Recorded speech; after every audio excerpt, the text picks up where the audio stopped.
olib peshonasiga, taqdiriga qanaqa savol tushgan bo'lsa shunga javob beradi. Rosa tayyorlangani tushmasdan boshqasi tushib qoladi. Ba'zilarga esa osonroq savol tushib qoladi. U aytmaydiki, mana bu ana shu savolni ber, javobini menga bermadi, bu adolatsizlik demaydi. Hammasi aytadiki, taqdir ekan. Shunday bilet oluvdik, endi shunaqa chiqib qoldi. Biz unga nega siz bu savolni berdingiz, boshqasi javob bermadingiz desangiz, aytadiki, menga shu savol tushdi-da, shu bilet tushdi. Biz ham mana shu umr deb atalmish dunyoga kelar ekanmiz. Qo'limizga nima chiqqan bo'lsa shunday yuribmiz. Shu imtihon. Kimimizdir boy qilib qo'ydi. Bu imtihon. Qani boylikdan qanday o'tamiz? Isrof qilamizmi? Kibrga ketamizmi? Bu mol meniki deymizmi yoki Alloh menga berib turibdi deymizmi? Men kambag'al yetim yesirni haqqini berishim kerak deymizmi? Mana shunday imtihon bilan o'tamiz. Kimimizgadir kambag'al qilib imtihon qiladi. Qani bu sabr qiladimi? Boyligi, rizq Allohdan ekanligiga iymonini qanday mustahkam qiladi? Qanday holatda ham Allohga shukr qila oladimi? Bu ham imtihon. Kimgadir Alloh taolo quvvat beradi va imtihon qiladi. Qani bu quvvatini qayerga sarflaydi? Zulmga sarflaydimi yoki xayrlik ishga, taqvoga, ibodatga sarflaydi? Kimidir Alloh zaif qilib yaratadi, kuchsiz qilib yaratadi. Qani bu kuchsizligida ham Alloh taologa ibodat qiladimi? Yaxshilik qilishga intiladimi? Kuchsiz bo'lsa ham Allohdan boshqa hech kimdan qo'rqmayman degan e'tiqodda turadimi? Ya'ni har bir harakat aslida imtihon. Bundan imtihondan o'tishimiz kerak. Umumiy ma'noda aytadigan bo'lsak, hozirgi asr oxirgi ulamolar shunday tushuntiradiki, biz deydilar, bir kemaga chiqdik. Hayot deb atalmish kemaga chiqdik. Kemalar, bilasiz, hozirgi zamon kemalari yoki umuman shunaqa markablar toifalarga bo'linadi. Lyuks xonasi bo'ladi, kayutalari bo'ladi. Juda hashamatli bo'lsa, o'sha VIP, VIP bo'ladi. O'rtacha pul bo'lmagan odamlar mundoq yoki juda ham ekonom klassda ketadi. Shunaqa qilib tanlaydi mablag'iga qarab. Kim bunda, kim unda, kim yaxshisida, kim o'rtachasida, kim umumiy, hamma ketadigan joyda ketyapti. Ulamolar aytayaptiki, ko'ryapsizmi deyapti. Hamma har xil xonada ketyapti. Lekin hamma ketyapti. Hamma bir joyga boryapti. Faqatgina vaqtincha kimdir rohatlanibroq ketyapti, kimdir qiynalibroq ketyapti. Ammo hamma ketyapti va bir joyga ketyapti. Endi bizga o'rgatadiki, sen mana shu vaqtincha dunyoda qanday holatda ketishligidan qat'iy nazar bu yerda emas, o'sha boradigan joyingni obod qilishligini o'ylanib tur deydi. Chunki bu vaqtincha. Dunyo ko'payib ketsa ham aytish kerak, bu vaqtincha deb. Kambag'al bo'lib ketsa ham aytish kerak, bu vaqtincha. Nima bo'lsa vaqtincha hammasi. Va haqiqatda ham biz shu muvaqqat dunyoda yashab turibmiz. Ammo bu berilingan hayot ne'matini imtihon ekan, har bir jabhasini, har bir daqiqasini, soniyasini g'animat bo'lib yashamoq kerak. Bismillahirrohmanirrohim. Alhamdulillahi robbil alamin va salatu vassalamu ala ashrafil mursalin. Amma ba'd. Assalomu alaykum va rahmatullohi va barakatuh. Muhtaram azizlar, Alloh azza va jalla siz va bizlarni bu dunyoga imtihon uchun yubordi. Mana shu dunyoda biz imtihon qilib, Alloh azza va jallaga bandaligimizni bajo qilib, ibodat va taqvolar ila, ezgulik bilan, xayr baraka bilan yashab, eson omon bu dunyodan o'tib olsak, agar mana shu qilgan ibodatlarimiz qabul bo'lsa va bizni amal daftarlarimiz taroziga qo'yilganda yaxshilik amallari yozilgani og'ir kelsa, biz zafar topuvchilardanmiz. Bizlarning yelkamizda hammamizga ma'lum bo'lgan ikki farishta, kiroman kotibinlar har bir qilgan amalimizni yozib turibdi. Yaxshilik amalimizni ham yozishyapti, yomonlik qilgan gunoh amallarimizni ham yozyapti. Bilmaymiz azizlar, qiyomatda qaysi biri og'ir kelar ekan. Savob yozilgan daftarimiz og'ir kelarmikin? Gunohlarimiz og'ir kelarmikin? Buni Allohning o'zi biladi. Ammo Allohdan umid qilamizki, savoblarimiz ko'p bo'lsin deb. Mana shuning uchun umr ko'rishlikni xohlaymiz. Allohim yana menga ertalab turganimizda umr berdi. Savob daftarimni to'ldirishlik imkoniyatini ato qildi. Allohga shukrlar bo'lsin deb darvozadan qadam tashlab ibodat va taqvo ila hayotimizni boshlaymiz. Mana shu sabab azizlar, ota-onamiz olamdan o'tganda ko'zimizga yosh olamiz. Aslida o'limga hammamiz iymon keltirganmiz. Otamiz bo'ladimi, onamiz bo'ladimi, yaqinimiz bo'ladimi, o'zimizmi bir kuni bu dunyodan o'tamiz. Lekin inson olamdan o'tganda qo'rqadigan narsaning eng asosiysi daftarda qancha amal bor ekan. Otam olamdan o'tib ketdilar, onam olamdan o'tib ketdilar. Savob daftarlarda biror narsa bormikin? O'zim olamdan o'tyapman, yoshim katta bo'ldi. Savob amalim daftarimda qancha ekan? Mana bu narsani o'ylab odam tashvish qiladi. Rasulimiz alayhisolatu vasallam mana shuni bilganligi uchun ham bizlarning qalbimizga bitta taskin bo'ladigan narsani berib ketibdilar. Mana shu daftarimiz biz olamdan o'tgandan keyin berkiladi. Qaniydi 100 yil yashasak, qaniydi 200 yil yashasak, u daftarlarimiz to'lib ketsa. Lekin Alloh bergan umrcha yashaymiz-da. Daftar qancha bo'ldi ekan, qancha savob yozildi ekan deb qo'rqamiz. Lekin mana shu daftarimizni azizlar, biz olamdan o'tib ketgandan keyin ham 100 yillar savobimizni yozadigan daftarimizni berkitmasdan turish imkoniyati bor ekan. Rasulimiz alayhisalom aytdilar: "Idza matal inson inqata anhu amaluhu." Agar inson olamdan o'tsa, uning amal daftarlari kesiladi.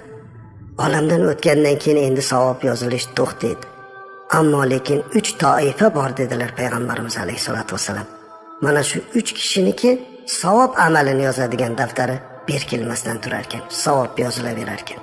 Bu birinchisi sadaqai joriya qilgan odam.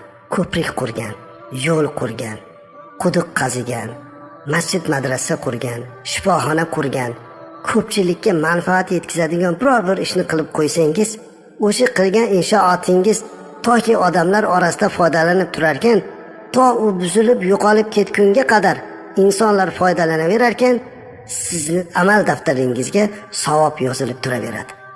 Natijada qiyomatda savob yoziladigan daftarimizni og'ir bo'lish imkoniyati ko'payadi. Ikkinchisi al-ilm yuntafi'u bihin nas. Bir ilm qoldirsa-yu boshqalar bundan manfaatlansa, kitob yozib tashlab ketgan bo'lsa, qancha olimlar o'zlaridan kitoblarni tashlab ketdiki, asrlar osha o'qilyapti-da azizlar. Shunday kitoblarki, yillar davomida 100 yillab, 200 yillab, 300 yillab haligacha tilovatdan to'xtamagan kitoblar bor. Bular uchun savob yozilaveradi. Yoki bo'lmasa shogird qoldirib ketsangiz, hunaringizdanmi, ilmingizdanmi shunday bir shogird qoldiringki, o'sha siz o'rgatgan ilm bardavom bo'lsin. To u bardavom bo'larkan, daftaringizga savob yozilaveradi. Savol tug'iladi. Nima qilaylik? Sadaqai joriya qiladigan bo'lsak, dunyoyimiz yo'q-ku. Kitob yozaylik desak, ilmimiz yo'q-ku. Shogird qoldirishlikka imkoniyatimiz yo'q-ku, ilmsizmiz. Demak, bizni amal daftarimiz berkilar ekanda. Yo'q azizlar. Uchinchisini Rasulimiz alayhisolatu vasallam biz uchun aytib ketdilar. Aytdilarki, yoki bo'lmasa, valadun solihun yad'u lahu. O'zidan bir solih farzand qoldirsa-yu, mana shu farzand ota-onasini haqqiga duo qilib turar ekan, uni amal daftari berkilmasdan turadi dedilar. Ota-onangizni 100 yil, 200 yil, 300 yillab amal daftarini davom ettirishni xohlasangiz, siz duo qilishda davom eting va duo qilishni farzandingizga ham vasiyat qiling va duolar bardavom bo'lsin. Qancha umr ko'rar ekansiz, umringiz oxiriga qadar har kuni duo qilsangiz ota-onangizni haqqida, ularning savob daftariga yozilib borar ekan. Bu ishni hammamiz qilishimiz mumkin-da azizlar. Ota-onamizni haqqiga duo qilishlik uchun bizga faqatgina mehr, yumshoq qalb va albatta sidqi dil ila Alloh azza va jallaga yuzlanib, Allohim ota-onamni mag'firatingga olgin, gunohlarini kechirgin, men qilgan barcha savob ishlarimni ularni daftariga yozgin deyishlik ila bo'ladi. Ota-onangizni daftarini yopmaslikka harakat qilingki, Alloh siz olamdan o'tgandan keyin sizni savob daftaringizni ham yopishlikdan o'zi saqlab tursin. Farzandlaringizni duosi ila bardavom bo'lsin. Assalomu alaykum va rahmatullohi va barakatuh. Bismillahirrohmanirrohim. Payg'ambarimiz sollallohu alayhi va sallamning sahobalari, tobiinlar, tabi'inlarning hayotlarini o'rgansak azizlar, naqadar bizga ma'nolik, naqadar bizga kerakli tarbiyalarni ko'ramiz. Rasulimiz alayhisolatu vasallamning buyuk sahobalaridan, u zotning xodimlaridan biri bo'lgan Anas ibn Malik radhiyallohu anhu Xolid ibn Valid Kufaning g'arbidan olib kelgan bir qancha asirlar ichidan o'ziga bir asir tanlab oldi, bir qul tanlab oldi. U mahallar quldorlik tuzumi edi azizlar. Quldorlik tuzumini birinchi bo'lib yo'qotishga harakat qilgan o'sha davrda bizning go'zal dinimiz. Kim qulni ozod qilsa unga savob berilishi, qulni musulmon qilganga savob berilishligi haqida Rasulimiz alayhisolatu vasallam juda ham ko'p gapirganlar. Anas ibn Malik radhiyallohu anhu mana shunday bir xizmatkor oldilar. Yigitni tarbiya qildi, u islom dinini qabul qildi, iymonga keldi. Shu darajada iymoni baquvvat bo'lib ketdiki, Anas ibn Malik radhiyallohu anhu bilasizlar, u zot payg'ambarimiz alayhisolatu vasallamning xizmatlarida 10 yil bo'lgan zot. Uylarda tarbiya bo'ldi, uning uchun qalbiga nur kirdi, islom nuri kirdi. Shu qadar bo'lib ketdiki, kunlardan bir kun Anas ibn Malik radhiyallohu anhu qarasa, Sirin kechqurunda yig'lab namoz o'qiyotgan ekan. Oldiga kelib, "Nima qilyapsan?" dedi. Sirin Anas ibn Malikka qarab, "Xo'jam," dedilar. "Men sizni xizmatkoringiz, qulingizman. Men kunimni 2 qismga bo'lib oldim.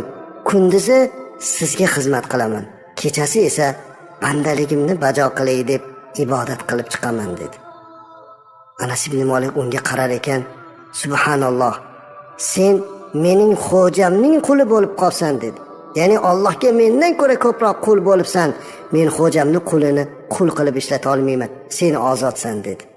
Sirin juda mohir bir hunarni egallagan edi. Ba'zilar uni temirchi yoki bo'lmasa miskar desa, ba'zi tarixchilar uni qozon quyuvchi ham debdilar.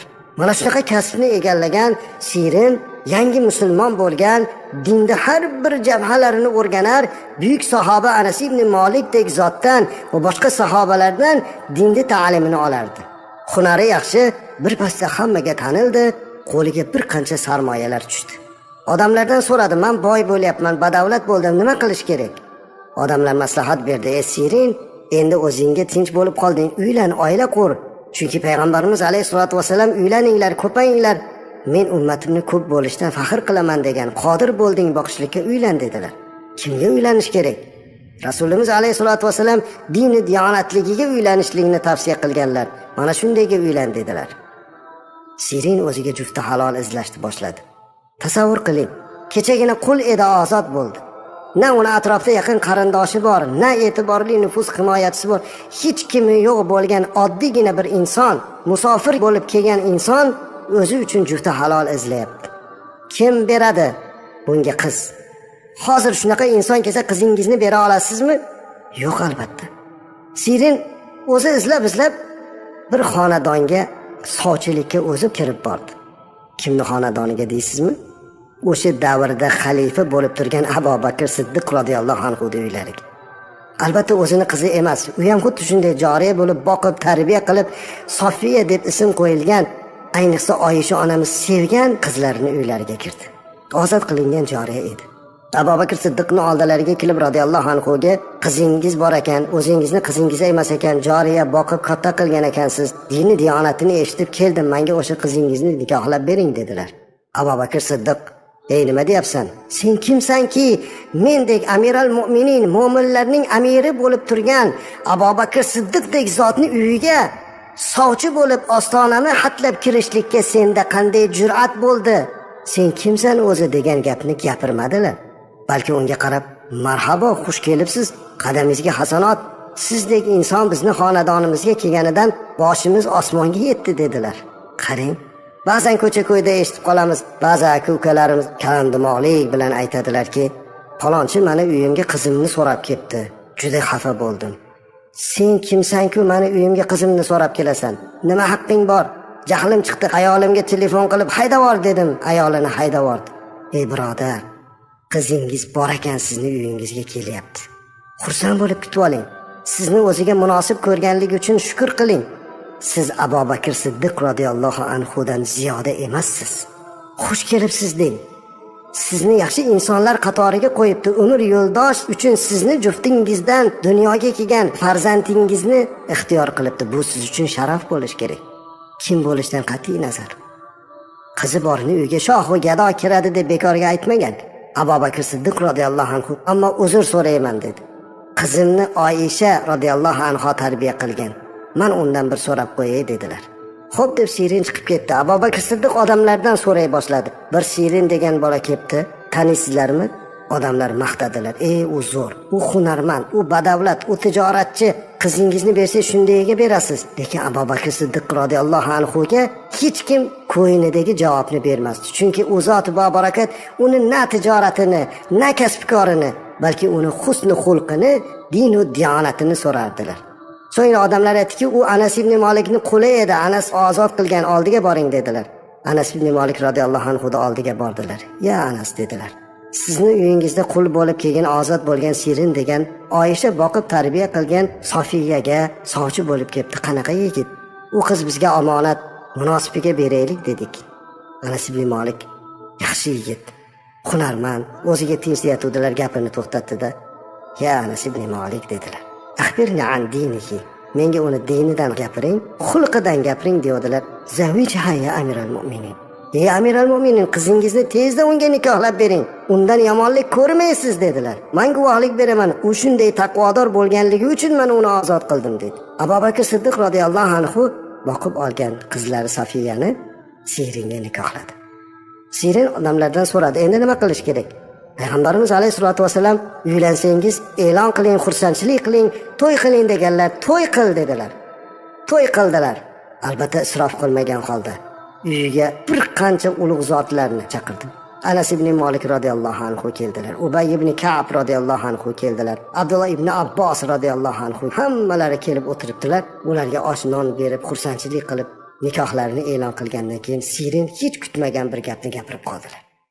Ularning oldiga chiqib, "Sizlarni men uylanganimni e'lon qilishlikka chaqirishlik bilan birga duolaringizni olmoq uchun chaqirdim. Menga duo qilib beringlar. Alloh mana shu qiz bilan baxtli saodatli qilsin u solih farzandlar ato qilsin" dedi. Oraga sukunat cho'kdi. Kim duo qiladi? O'tirganlardan birlari aytdilarki, "Ichimizda payg'ambarimiz alayhisolatu vasallamning jiyanlari o'tiribdilar" dedi. U zot Ibn Abbos radhiyallohu anhu "Shu zot duo qilsinlar, biz amin deb turaylik" dedilar. "U zotdan boshqamiz duo qilishga haqli emasmiz" dedi. Ibn Abbos radhiyallohu anhu ularga qarab, "Kechirasizlar, ichimizda payg'ambarimiz alayhisolatu vasallam kim Jabroil farishtadan Qur'on eshitishni xohlasa, Abdulloh ibn Mas'udni qiroatiga quloq solsin" degan Abdulloh ibn Mas'ud radhiyallohu anhu qiroatlari Jabroil alayhissalomdek farishtani qiroatiga o'xshatilgan zot o'tiribdilar. U kishi duo qilsalar, men amin dedilar. U kishi aytdilarki, "Kechirasizlar, payg'ambarimiz alayhisolatu vasallamni bir necha yil xizmatlarini qilgan Anas ibn Malik radhiyallohu anhu turibdilar. Bir-birlariga mana shunaqa qildilar. Odobni qarang." Bir payt hammalari to'planib aytdilarki, "Ichimizda Ubay ibn Ka'b radhiyallohu anhu o'tiribdilar. Qur'oni Karimdagi Bayyina surasi nozil bo'lganda Alloh azza va jalla payg'ambarimiz alayhisolatu vasallamga mana shu Bayyina surasini birinchi bo'lib Ubay ibn Ka'b radhiyallohu anhu ga o'qib berishni topshirgan. Mana shu buyruqni bergan ekan. Payg'ambarimiz alayhisolatu vasallam Ubay ibn Ka'b radhiyallohu anhu oldilariga kelib, "Ya Ubay, Alloh azza va jalla ushbu surani sizga o'qib berishlikni buyurdi" deganda, Ubay ibn Ka'b radhiyallohu anhu ovoz chiqarib, "Alloh meni esladimi? Alloh meni esladimi? Alloh meni ismimni aytdimi?" deb yig'lagan ekanlar. Mana shu zot ham o'tiribdi ekanlarda o'sha davrada. Sahobalar aytdilarki, "Ubay ibn Ka'b duo qilsinlar, biz amin deb turaylik." Ubay ibn Ka'b radhiyallohu anhu duo qildilar. Hammalari amin deb turdilar. Badr ishtirokchilari, ulug' zotlar, mana shunday Ubay ibn Ka'b radhiyallohu anhu, Abdullah ibn Mas'ud radhiyallohu anhu, Ibn Abbos radhiyallohu anhu, Anas ibn Malik radhiyallohu anhu va boshqalar duo qildi. Nima deb o'ylaysiz? Bir yildan keyin Alloh Siringa go'zal bir o'g'il ato qildimi? Hikmat Allohniki azizlar. Farzand bermadi Siringa. 1 yil, 2 yil, 3 yil, 4 yil. Hamma hayron. Nega bunday bo'lyapti? 5 yil o'tdi, 6 yil o'tdi, odamlar muddat o'tgandan keyin Siringa ozgina gapiradigan bo'ldilar. Sirin bola bo'lmayapti-ku, boshqaga uylanib ko'rmaysanmi dedilar. Alloh berib qolar dedi Sirin. Allohdan umidim katta dedilar. 8 yil, 10 yil bo'ldi. Farzand yo'q. Odamlar sal qattiqroq gapira boshladilar. Sirin, bunday qilmagin, yaxshi yigitsan, boshqaga uylana qolgin endi. Yo'q, sabr qilaylik, Allohdan so'rayapmiz, berib qolar. 15 yil bo'ldi. 15 yil. Oxiri odamlar o'rab olib qattiqroq gapirishdi. Sirin, qanaqasan sen? Uylanmaysanmi? Boshqasiga uylan. Axir tug'mas xotin bilan yuribsan deganda Sirin yig'lab yubordi. Nima deyapsizlar? Meni ayolimni boshini kim silagan bilasizlarmi? Oysha onamiz silagan. Meni ayolim Abu Bakr Siddiqdek zotning uyida tarbiyalangan. Meni to'yimda mana shuncha Badr ishtirokchisi duo qilgan. Nima uchun ularning duosidan keyin Alloh menga farzand bermas ekan? Agar o'shandan keyin ham farzand bermasa, men 10 taga uylansam ham bermaydi. Men o'sha duolarning mustajabligidan umid qilaman. Ishlaringiz bo'lmasin dedi. Ba'zi tarixchilar 23 yil, ba'zilar 20 yilda Siringa Alloh bir o'g'il berganini yozadi. Shunday bir o'g'il berdiki, hozirgacha biz nomini eslab ulug'laydigan, tushlarni tafsirini aytib beradigan darajadagi ulamo bo'lgan, taqvoda, zuhdda, ilmda tengi yo'q bo'lgan Muhammad ibn Sirin degan zot dunyoga keldi. Otasini, onasini sabri bilan, otasini, onasini umidi bilan. Ba'zan azizlar, qizimizni turmushga bersak yoki o'g'limizni uylasak, 1 yilda bola ko'rmasa ajratishlik hukmini chiqaramiz. Bo'ldi, bola ko'rmayotgan ajratish kerak. Birodar, farzand berguvchi Alloh, sabr qiling, duo qiling, duo oling, umidingizni uzmang. Albatta Alloh beradi. Allohdan umid qiling. U bechora mushfiq qizingizni xorlamang. Allohdan so'rab turavering. Mana shu zot mana 20 yildan ortiq Allohdan so'radi. Alloh bola berdi. Undan keyin mana tarixchilar yozyapti, juda ko'p aka-ukalar ko'rdi Muhammad ibn Sirin. Hammalari buyuk olim bo'ldi. Muhammad ibn Sirin rahmatulloh alayhi tobiinlardan buyuk zot bo'ldilar. Shunday bir zot bo'ldilarki, taqvoda, ilmda chegarasi yo'q bo'ldi. Hattoki bozorga kirsalar zikrda aytib savdodan to'xtab qolar ekan. Kunlardan bir kun Muhammad ibn Sirin hazratlariga bir odam yog' sotdi. Zaytun yog'i, 40 ming dirhamlik. Qarasalar ichiga sichqon tushib, chirib, yorilib ketibdi. O'ylanib qoldilar, endi nima qildim? Odamlarga sotsam buni haromni sotaman. Qaytarib bersam egasi betaqvolik qilib odamlarga sotib yuborsa nima qilaman? To'kib yubordi. Natijada qarz bo'lib qoldilar, bera olmay qoldilar. Haqdor esa Muhammad ibn Sirinni valiga shikoyat qilib qamatib qo'ydi. Zindonga tushib qoldilar. O'sha joyda o'tirib qoldilar, nima qilishni bilmaydilar, yig'layaptilar. Uzishga harakat qildi, Allohdan so'radi, lekin haqdor haq qamab qo'ydi. Shu payt ulug' zot sahobai kirom Anas ibn Malik radhiyallohu anhu olamdan o'tdilar. Olamdan o'tishlaridan oldin ularga iltimos qilib, meni yuvishimni ham, kafallashini ham, janozamni ham Muhammad ibn Sirin o'qisin dedilar. Shunday deb vasiyat qildilar. Odamlar valiyni oldiga bo'ldilar. Ahar Anas ibn Malik radhiyallohu anhu buyuk sahoba, payg'ambarimiz alayhisolatu vasallamning eng yaqin sahobalardan 10 yil xizmatida bo'lgan olim zot, vasiyatlarni bajaraylik, bir marta ruxsat bering, kelib janozasini o'qib bersin, yana qaytib qamog'iga borsin dedi. Hammalari oldiga kelib iltimos qildilar. Muhammad ibn Siringa ruxsat berdi. U zot chiqib Anas ibn Malikning janozasini o'zi o'qidilar. Hatto janozani o'qib uyida bola chaqasi bilan ko'rishmasdan yana to'g'ri zindonga qaytib keldi.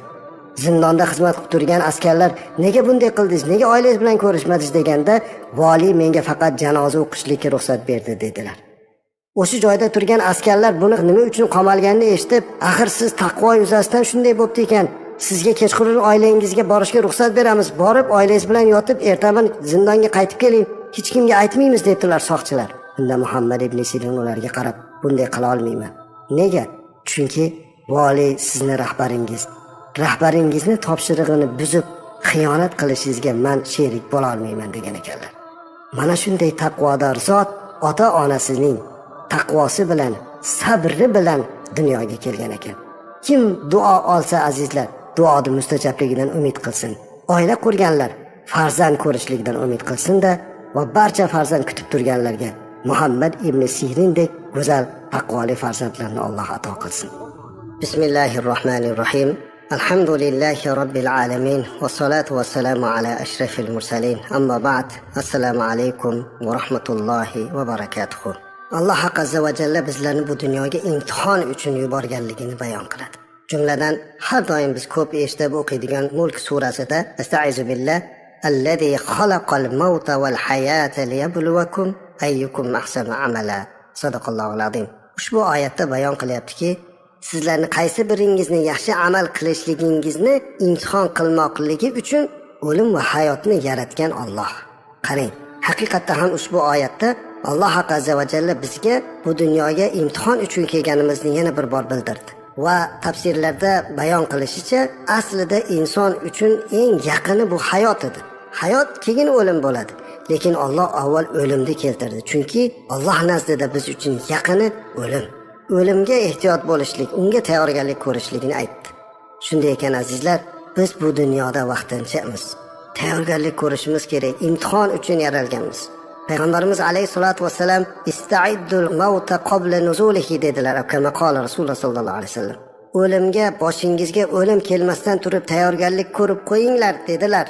Tayyorgarlik ko'rish azizlar, ibodat bilan, yaxshi amallar bilan, xayri saxovatlar bilan bo'ladi. Shunday hayot kechirishimiz kerakki azizlar, biz har kuni u dunyo uchun nima qildik? Kunimiz o'tib boryapti, umrimiz o'tib boryapti. Har kuni daqiqalar o'tyapti. Biz o'limga yaqinlashmoqdamiz. Aslida har bir mo'min musulmon azizlar, bu dunyodan o'tayotgan o'zini yaqinlarini kuzatishlik tadbirini ham o'rganish kerak. Nima qiladi? Og'ir kasal bo'lib qolganda qanday holat qiladi? Uni qiblaga qarab yotkizib qo'yishligi, oldida o'tirib doimo shahodat kalimasini qaytarib o'tirishligi lozim. Chunki kalimani aytib bu dunyodan o'tishligi qancha ham ulug'. Eng oxirgi aytgan kalimasi ashhadu an la ilaha illalloh va ashhadu anna Muhammadan abduhu va rasuluhu bo'lishligi. La ilaha illalloh Muhammadur Rasululloh kalimasi ila ketishligi bu hammamizning orzuyimiz. Bu hammani boshida bor azizlar. Avvalo hammamizni ham ota-onamizni, yaqinlarimizni umrlarini uzoq qilsin. Lekin bu haqiqatda bir kuni kimdir olamdan o'tadi. Bizda azizlar olamdan o'tgan odam yo'qolib ketdi deyilmaydi, balki bu dunyodan boshqa dunyoga ko'chib ketdi deyiladi xolos. Shunday ekan, ota-onamizmi, jigar go'shalarimizmi, o'zimizmi bunga tayyorlanishimiz kerak, o'rgatishimiz kerak. Qani aytingchi, juda ko'p holatlarda ota-onasidan ayrilishlik musibatida hamma ham mana shu aytilinganlarga amal qilyaptimi-ki? Hattoki meni kechirasizlar, olamdan o'tgandan keyin ba'zan ota yoki ona yuvilishlik uchun ham muammo paydo bo'ladi. Qayerdandir bir yuvishni topib kelishlik kerak, u g'assol yuvib berishlik kerak. U bo'lmasa qiyinchilik. Aslida farzandlar, yaqinlar shu ishni qilmoqligi kerak. Bilmayman deyishligimiz bu uyat ish. O'rganish kerak. O'zini otasini, o'zini onasini, farzandlari, yaqinlari yuvib chiroyli qilib kuzatishligi axir bu o'zi uchun katta sharafli xizmat-ku. Mayli bilmasa biror birtasi yordamga bilgan odam kirsin, lekin aslida o'zini yaqinlari mana shu ishni qilishligi kerak. Shuning uchun ham aytiladiki, o'sha kim g'assol bo'lsa, biror bir mayitni yuvishda ishtirok etsa, u yerda bo'lgan hodisalarni tashqariga chiqib aytishi mumkin emas. Faqat yaxshiligini aytish mumkin. Aytaylik, yuzlari chiroyli bo'lib ketdi, muattarlanib ketdi desa bo'ladi. Ammo yuvayotganimizda manaqa holat bo'ldi, ko'rinishi bunday holat ekan, qorayib qopti yoki mana bundoq degan salbiy narsalarda aytishlik bu xiyonat. Ana bu narsani yashiradigan, yaxshisini oshiradigan u uning yaqinlarida. Shuning uchun imkon qadar yaqinlari qilish kerak. Eng achinarlisi, ko'pchilik janozani ham bilmayapti. Hatto janozada farzandlar ko'pchiligi betahorat turib qolyaptilar. Janozada albatta eng birinchi marhumning egasiga biz eslatib turishimiz kerak, tahorat olinglar deb. O'z otasini, o'z onasini janozasida betahorat turib qolmasin. Va kelgan odamlar ham albatta tahorat bilan kelish kerak. Chunki bu ibodat, ibodatga kelinyapti. Shuning uchun albatta tahoratli bo'lishligi kerak. Otadan ayrilib, ota-onani kuzatishligida bo'ladigan katta bir ilm yoki bir narsani o'rganish degan murakkab narsa yo'q. Bu yerda rahmdil bo'ladigan qalb kerak, muhabbat kerak. Kunlardan bir kuni xonadonimizga kechqurunda bir inson kelib chaqirib qoldi.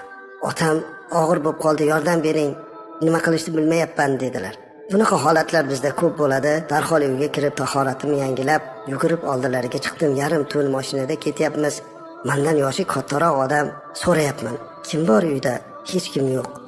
O'zlari qoldimi? O'zlari qoldi. Tez yordam chaqirmadingizmi? Chaqirdik. Ular kelib, bizni qo'limizdan hech narsa kelmaydi. Oxirgi nafaslarida ekan deb qaytib ketdi. Nima qilishni bilmasam siz oldingizga keldim, deyapti. Men aytyapmanki, borguningizcha olamdan o'tib qolsa nima qilasiz? Endi peshonada domla nima qilishni bilmadim-da deyaptilar. Mashinada ketyapman, o'zim bilan o'zim gaplashyapman. Aytyapman, haqiqatda endi bilmaydi ekanda, nima qilsin? Hech ko'rmagan bo'lsa, qayerdan ham bilsin? Aslida azizlar, bu yerda bilmaydigan nima bor? U yigit so'rayapti, o'zi nima qilishim kerak edi o'sha paytda? Nima qilar edingiz? Otangiz yuziga yuzingizni qo'yib, alvido otajon deb xayrlashasizda. Peshonasiga peshonangizni qo'yib, otajon, sizga farzand bo'lib farzandlik burchini bajara olmaganligim uchun mendan rozi bo'ling deysizda. Yana nima kerak? Yonlarda la ilaha illalloh Muhammad rasululloh, ashhadu an la ilaha illalloh va ashhadu anna Muhammadan abduhu va rasuluhu kalimasini qayta aytib, yuzlarini silab, qo'llaridan o'pib, otajon iymoningiz ila ketishlik nasib qilsin, mendan rozi bo'ling deb qo'yishlik uchun nahotki albatta madrasada o'qigan bo'lishligi kerak. Buning uchun katta ilm kerak emas, mehr kerak, muhabbat kerak, sadoqat kerak, farzandlik haqqini ado qilishlikka bo'lgan ishtiyoq kerak. Men o'shini o'zimga o'zim gapirib ketyapman. Nahotki shuni ham bajara olmasa, ne umidlar bilan farzandni boqib ota, yemay yedirib, kiymay kiydirib, hamma narsam bolamga bo'lsin desa-yu, ammo bu dunyodan o'tayotganda otasini kuzatishga ham arzimaydigan bo'lsa, bunday farzandni kimga keragi bor azizlar? Oxirgi marta otani kuzata olmasa, oxirgi marta onani kuzata olmasa, bu ne farzand bo'libdi? O'zimga o'zim gapirib ketyapman. Uyiga bordim. Kirsam, otaxon hech narsani bilmaydi, tildan qolgan g'arg'ara holatida ekanlar. Bunaqa holatda biz bilasizki, odatimizda Yosin surasini o'qiymiz. Yosinda o'qidim, yo 3 yo 4-mubiniga kelganda otaxonni joni uzildilar. Alloh rahmat qilsin. Tashqariga chiqdim. Nimagadir o'g'li kirmadi. Bu holatda ham ishtirok etmadilar. Oldilariga chiqib o'g'liga aytdim. Xafa bo'lmang, bandalik, otangiz olamdan o'tdilar. Alloh oxiratini obod qilsin dedim. Va farzandni yuziga termildim. Ko'zidan biror tomchi yosh chiqarmikin deb umid qildim. Afsus, men kutgan narsa bo'lmadi. So'ng u o'g'liga qarab aytdimki, yuring ichkariga kiring. Panalari sovib qolmasdan turib, ustidagi kiyimlarini yechib, men tayyorlab qo'yib ketay, ertalab mahallani chaqirarsiz. Kechqurun yarim tun, 2 yoki 1. Farzand menga qarab, yo'q domla, men kirmayman. Nima uchun? Qo'rqaman. Birodar, axir otangiz-ku. Yo'q, baribir men qo'rqaman dedi. Buni kechirdim azizlar. Ba'zan bunaqa ham bo'ladi. Qo'rqadi, otasini ehtimol shunday holatda ko'rishlikni xohlamaydi. Buni ham qabul qilamiz insoniylik nuqtai nazaridan. Mayli birodar, qo'rqsangiz kirmang dedim. Chunki yurak tushib qolmasin dedim. Biror bir holat bo'lmasin.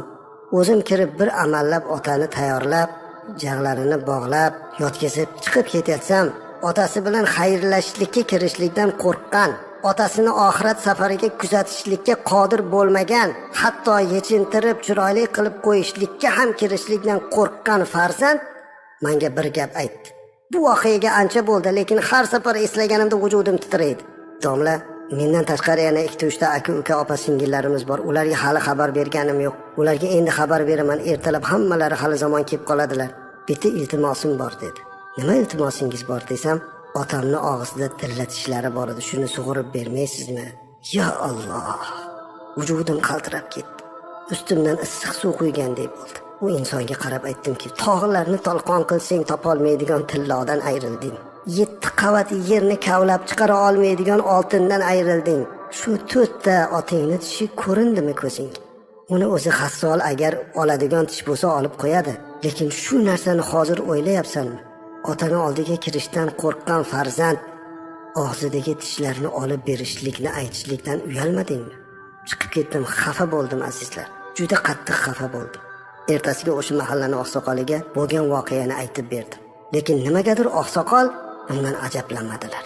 Kallalarini sarak-sarak qimillatib turardilar. Hayron bo'lib, "Nega hayron bo'lmayapsiz?" desam, "Nega hayron bo'lay? Axir bu oilani yaxshi bilaman. U oilada faqatgina dunyodan boshqa g'am bo'lmagan. Marhumni Alloh rahmat qilsin. Farzandlari, ota, bolalar bir-birlariga qarzni oldi-berdi qilib yurgan. Shunday ekan, bola uchun ham dunyodan ayrilish eng katta musibat ekanda, otadan ayrilish emas" deb javob berdi oqsoqol. Azizlar, bu narsa ko'p narsani menga ta'lim qildi. Shundan beri ko'pchilikka aytaman, birodar, uyingizda otangiz yoki onangiz olamdan o'tsa kuzating. Oldilarida turing. Yuziga yuzingizni qo'yib xayrlashib oling. Ular bilan vidolashib oling. O'zingiz yuving, kafanlashda ishtirok eting. Buni ham bilishlik kerak. Men bilmayman deyishlik musulmon uchun uyat ishlar.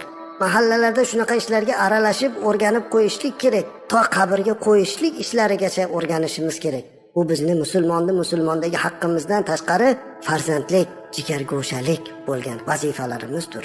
Shunday ekan, Alloh azza va jalla biz olamdan o'tayotganda oldimizda o'tirib, Qur'on tilovat qilib, kalima aytib, yuzimizga yuzini qo'yib, alvido otajon, borar joyingiz jannat bo'lsin, mendan rozi bo'ling deydigan, janozamizni o'zi o'qib, o'zi qabrga qo'yadigan farzandlar ato qilsin. Alloh hammalaringizni, o'tganlaringizni rahmat qilsin, qolganlarimizni salomat aylasin. Bismillahirrohmanirrohim. Azizlar, Alloh subhanahu va taolo Qur'oni Karimda shunday deb marhamat qiladi. Astagfiru billah va la in shakartum la azidannakum. Ya'ni agar meni bergan ne'matlarimga shukr qilsalaringiz, men u ne'matni sizlarga yanada ziyoda qilib beraman. La azidannakum betal ta'kid bilan aytilyapti. Yana ziyoda qilaman deyapti. Ayni mana shu oyatni tafsirida, Tafsirur Ruhul Bayon degan tabarruk mashhur tafsir kitobimizda bir hikoya keltiribdilar. Qadimda Bani Isroil davrlarida Alloh azza va jalla o'sha davrda yashayotgan payg'ambar alayhissalomni bir xonadonga yuboribdi. Haligi oilani oldiga kelib payg'ambar alayhissalom ularga qarab, Alloh meni sizlarni oldingizga yubordi. Sizni hayotingizni Alloh ikki qismga bo'lar ekan. Biri saodat, ikkinchisi shaqovat. Qaysi birini avval tanlashlikni ixtiyori sizga berildi dedilar. Ya'ni azizlar, bu eri xotin endi bir bo'lib agar 40 yil umr ko'rsalar, 20 yili faqat xursandchilik, saodat, maishat bo'lsa, yana 20 yili shaqovatda, baxtsizlikda o'tar ekan. Er va xotin uzoq muzokaralardan, tortishuvlardan keyin fikrlarni aytdilar. O'sha davrdagi payg'ambar alayhissalomga: "Ya Nabiyalloh, biz tanladik, bizga avval baxtliligini, saodatini bersin" dedilar. Va ularni shu kundan hayotlari saodatga aylandi. Dunyoda nimaki baxti bo'lsa hammasi, sog'lom, hamma yo'g'i joyida, uylarida yegulik, hamma narsa bor. Lekin ular shunday ish qildilar. Ayoli kelib aytadi: "Bizni umrimiz ikkiga bo'lingani aniq-ku. Hozir saodatda yashayotgan bo'lsak, ertaga qiyinchilik kelishi aniq. Shuning uchun hozir salomat bo'lib turganimizda, baxtli bo'lib turganimizda, g'am, tashvishimiz yo'qligida yaxshi ishlarni qilib olaylik" dedi. Dunyosi borligida kambag'al, yetim, yesir, beva, bechoralarning holidan xabar oldilar. Sog'lom bo'lib turganlarda ibodatini joyiga qo'ydilar. Faqatgina yaxshilik, fazilat, savob ishlar bilan umrini o'tkazib bordilar. Kunlardan bir kuni yana o'ngizda bo'lsa, sizlarning hayotingizni Alloh ikki qismga bo'lgan edi. Bir qismi saodat, ikkinchi qismi shaqovat edi. Sizlarga ajratilgan saodat, ya'ni baxtlik qismi nihoyasiga yetdi. Endi baxti qarolik, zulmat va qiyinchilik qismi boshlanadi. Lekin Alloh meni sizlarning oldingizga yuborib, bandalarimga men saodat davrini berganimda ular shukr qilib yashaganliklari uchun keyingi baxti qarolik davrini ham men saodatga almashtirdim deb aytib qo'yishligini menga buyurdi Alloh dedi. Va ular umrining oxirigacha saodatli hayot kechirdi. Azizlar, bu bir qissa. Bundan o'zimizga bir xulosa olaylik. Aslida hammamizning hayotimiz o'sha ikki qismdan iborat. Doim bir xil bo'lmaydi. Oyning 15i yorug' bo'lsa, 15i qorong'i deb har doim aytamiz. Bizga saodat kunlarini doim beradi Alloh taolo, lekin biz o'shani shukrini qila olmaymiz. Yoshlik ham o'zi bir ne'mat, sog'lomlik ham o'zi bir ne'mat, lekin biz doim hamma xayrli ishlarni boshqaga suramiz. Yoshlik mahalda o'ynab ol, ibodatda keksalikda qilasan deymiz. Xayr ehsonlarda keyin qilasan, hozir esa maishat qil deymiz. Pulimiz ko'pligida, badavlat bo'lganimizda kambag'al, yetim, yesirlarning holidan xabar olmaymiz. Ertaga xuddi o'zimizga shunday baxtsizlik kelganda, nima uchun bunday bo'ldi deb o'tiraveramiz. Aslida Allohning va'dasi bor ekan. Kimga ne'matlar berilganda uni shukr qilsa, ya'ni uni joy-joyiga sarflasa, shukrona ne'mat qilsa, Alloh uni ziyoda qilib berar ekan. Shunday ekan, bugun kimnidir ishi yurishmayotgandir, kimdir sog'ligidir, kimdir boshqadir. Biling, bu dunyo shunday. Yarimi bundoq, yarimi undoq. Faqatgina sog'lom mahalda, osoyishta mahalda ne'mat berilganda Allohga shukr qilishni unutmaylik. Shunda Alloh yanada ziyoda qiladi. Bismillahirrohmanirrohim. Alhamdulillahi robbil alamin. Vassalatu vassalamu ala ashrafil mursalin. Amma ba'd. Assalomu alaykum va rahmatullohi va barakatuh. Alloh subhanahu va taologa shukronalarimiz bo'lsin. Rasulimiz alayhissalatu vassalamga durud-u salovatlarimiz bo'lsin. Azizlar, siz bilan biz musulmon, mu'min bo'lib yaraldik va Alloh azza va jallaning bir borligiga, payg'ambarimiz alayhissalatu vassalamning payg'ambar ekanligiga iymon keltirdik. Va bu iymonimizni tasdiqi o'laroq biz ashhadu an la ilaha illalloh va ashhadu anna Muhammadan abduhu va rasuluhu degan kalimani ko'p aytamiz. Mana shu kalima azizlar, bu bizni musulmon ekanligimizni isbot qilayotgan buyuk bir kalimadir. Guvohlikdir, shahodatdir. Lekin mana shu narsa ham azizlar dil ila, qalb ila chiqishligi kerak. Ashhadu an la ilaha illalloh. Guvohlik beramanki Allohdan boshqa iloh yo'qdir. Allohdan boshqa iloh yo'qligiga guvohlik beryapsiz. Allohning boru birligiga, Allohning haq ekanligiga iymon keltiryapmiz. Ashhadu anna Muhammadan abduhu va rasuluhu degan kalimani ko'p aytamiz. Mana shu kalimani aytayotganda mu'min bir qalbiga qarab qo'yish kerak ekan. Rasulimiz alayhisolatu vassalam Allohning bizga yuborgan buyuk elchisi, payg'ambari ekanligini tasdiqlayotganimizda, u zotning nomini tilga olganimizda bizda qanday o'zgarish bo'lyapti? Sahobalar kabi qalbimiz titrab, vujudimiz qaltirab, u zotni sog'inyapmizmi? Hazrati Bilol radhiyallohu anhu, birinchi muazzin, birinchi bo'lib Ka'ba ustiga chiqib azon aytishlikka musharraf bo'lgan, asli qora tanlik bo'lgan, habashistonlik bo'lgan Bilol Habash radhiyallohu anhu tarixda birinchi muazzin nomi bilan saqlanib qolgan. Va shuning bilan birga Hazrati Bilol radhiyallohu anhu Alloh azza va jallaning buyuk rasuli bo'lgan payg'ambarimiz alayhisolatu vasallamga muhabbat qilishlikda ham bizga namuna bo'ldilar.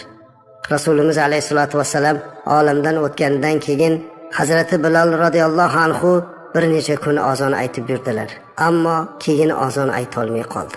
Sababi u ashhadu an la ilaha illalloh va ashhadu anna Muhammadan abduhu va rasuluhu kalimasiga kelganda, Muhammad deganda sallallohu alayhi va sallam ko'ziga yosh kelib, ovozlari bo'g'ziga tiqilib qolar edi. Payg'ambarimiz alayhisolatu vasallamning muborak suratlari, siratlari ko'rinar, u zot bilan suhbatlashgan suhbatlari hayoliga kelar. Hazrati Bilol radhiyallohu anhu azon ayta olmay qoldi. Bunga toqat qila olmay qoldi. Ko'chalarda yura olmay qoldi. Qayerga qarasa payg'ambarimiz alayhisolatu vasallam ko'rinar, u zotning izlari, u zotning muborak hidlarini qumsar. Oxir oqibat Hazrati Bilol radhiyallohu anhu Abu Bakr Siddiq radhiyallohu anhudan ruxsat so'rab Shom sharifga chiqib ketdilar. Avvaliga Abu Bakr Siddiq radhiyallohu anhu ruxsat bermadilar. "Ya Bilol, shu yerda turgin" dedilar.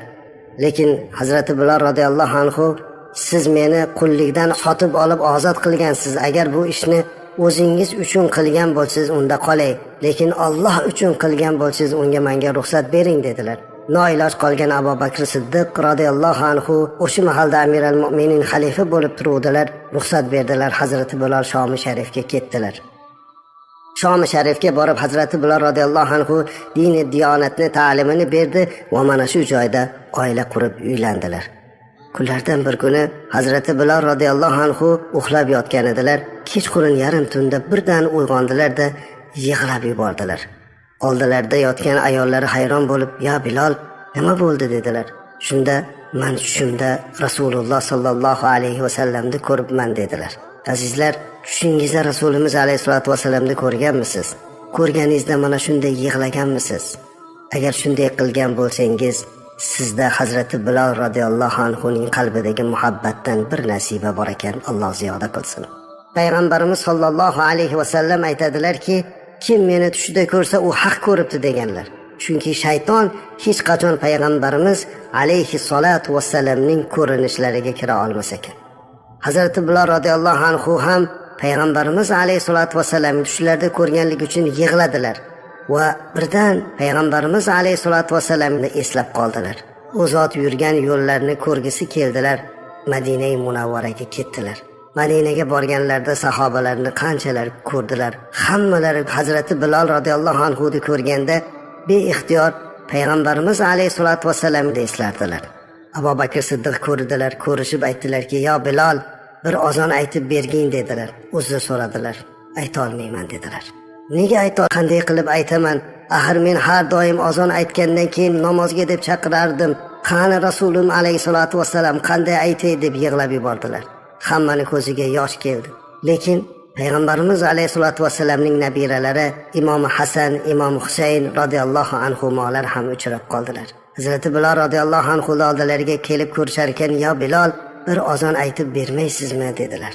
Hazrati Bilol radhiyallohu anhu yuzlarda Rasulimiz alayhisolatu vassalamning chizgilari bo'lgan, bir paytlar boshini silab erkalatgan, suyib o'pilgan bu yuzlarga qarar ekan, ularning so'zlarini qaytarishlikni o'zlariga loyiq tutmadilar-da. Hazrati Bilol radhiyallohu anhu yuqoriga chiqib azon aytdi.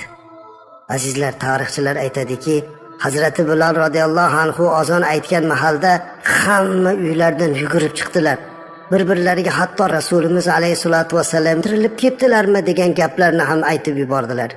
Chunki Hazrati Bilol radhiyallohu anhuning azonlari hammaga Payg'ambarimiz alayhisolatu vassalamni eslatib yuborgan edi. Hazrati Bilol radhiyallohu anhu o'zining mayin, yoqimli ovozi ila Allohu akbar, Allohu akbar, ashhadu an la ilaha illalloh, ashhadu an la ilaha illalloh deb azonda aytar ekan, butun Madinaga Payg'ambarimiz alayhisolatu vassalamning muborak suratlarini ko'rsatadigan darajada xotira paydo qildi. Hamma Madina ahlini ko'zlaridan beixtiyor Rasulimiz alayhisolatu vassalamning muborak suratlari ko'rina boshladi. Ammo Hazrati Bilol radhiyallohu anhu ashhadu anna Muhammadan abduhu va rasuluhu kalimasiga kelganda yana ayta olmay qoldi. Ovozlari bo'g'ziga tiqilib, Rasulimiz alayhisolatu vassalamning nomlarini aytayotganda o'tirib qoldi. Beixtiyor azon to'xtab qoldi. Pastda turgan hamma odamlar Hazrati Bilolning bu holidan ta'sirlanib yig'ladilar. Sahobalar aytadilarki, Rasulimiz alayhisolatu vassalam olamdan o'tganda yig'lagandagi kabi yig'i mana shu Hazrati Bilol radhiyallohu anhu azon aytganda yana takrorlandi dedilar. Hamma yig'ladilar. Butun Madina ahli Payg'ambarimiz alayhisolatu vassalamni eslab ko'zlariga yosh oldilar. Hazrati Bilol radhiyallohu anhu Rasulimiz alayhisolatu vassalam ismlarini ayta olishlikka toqati yetolmay qoldi. Muhabbatidan xotirasi bunga hech imkoniyat bermadi. Bu tarixiy bir voqea bo'lib qoldi. Madina ahli yana bir karra Rasulimiz alayhisolatu vassalamni esladilar. Shunday ekan azizlar, har bir kalimani aytayotganimizda, ayniqsa Rasulimiz alayhisolatu vassalam ismlarini aytayotganimizda, u zot va barakatni qalbimizni tub-tubida joylanib turganligini his qilib aytmoqligimiz kerak.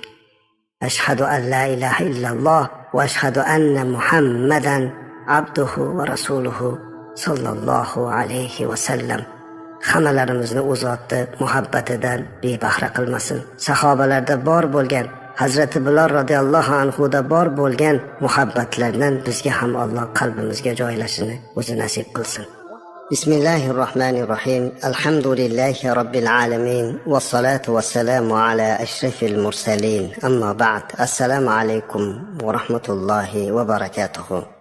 Muhtaram azizlar, Alloh azza va jallaning mo'min musulmon bandasi bo'lganligimiz uchun Allohga shukronalar aytamiz.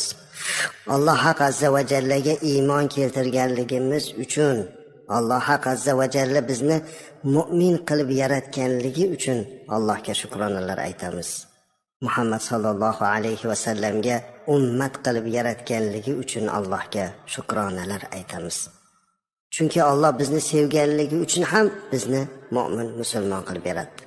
Alloh azza va jalla siz bilan bizni shu qadar sevadiki azizlar, biz buni tasavvur ham qila olmaymiz. Sevganligi uchun ham bandalarini gunohlarini kechirib, gunohlarimizni satr qilib boradi. Lekin banda ekanmiz. Ba'zan ojizlik qilamiz, ba'zan shayton alayhi la'nani yo'liga yurib qo'yamiz, gunohlar qilib qo'yamiz. Alloh gunohlarimizni kechirsin. Shuning uchun ham biz Alloh azza va jallaga ko'proq istig'for aytishimiz kerak. Astagfirulloh. Allohim, meni mag'firatingga olgin. Meni gunohlarimni kechirgin. Men bir ojiz bandangman. Bilib bilmasdan qilayotgan gunohlarimni o'zing af etgin deb Allohga istig'for aytib borishimiz kerak. Mana shu istig'forimiz bizni gunohlarimizni yuvib turadi. Payg'ambarimiz alayhi salatu vassalam o'zlari ham bir kunda bir necha marotabalab istig'for aytishliklarini aytadilar. Aslida Rasulimiz alayhisolatu vassalam har qanday gunoh qilishlikdan pokdirlar. Jannatdagi maqomlari ham aniq bo'lsa, lekin Rasulimiz alayhisolatu vassalamdek zot bir kunda 100 marta istig'for aytsalar, unda biz nega aytmaylik? Boshingizga g'am keldimi, aziz birodar, istig'for ayting.